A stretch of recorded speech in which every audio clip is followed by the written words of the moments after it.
দুদিন ধরে যা অবস্থা ছিল তার থেকে আজকের অবস্থাটা অনেক ভালো, এবং দরজা খুলে দেখলাম বা ওয়েদারটা যে পুরো চকমক চকমক করছে।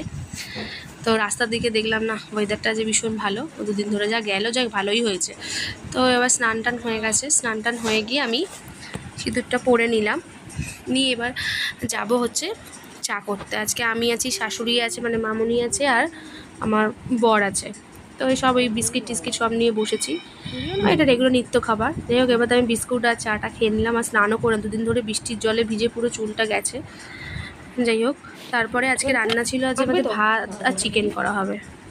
তো আজ আমাদের চিকেনটা রান্না করেছে মামুনি, আমি সব কেটে কুটে দিয়েছি, মশলাটা আজকে এই মশলা সব করে নিয়েছি, আজ চিকেন রান্না করা হবে। আর সবথেকে বড় কথা, দুদিন ধরে তো খাওয়া হয়েছে, ঝড় বৃষ্টিতে কারেন্ট ছিল না, কিছু ছিল না, কি অবস্থা, জলেরও প্রবলেম ছিল। আর আজকে এই মাংসটা রান্না করে নিয়েছে ম্যারিনেশন করে মামুনি পুরোটা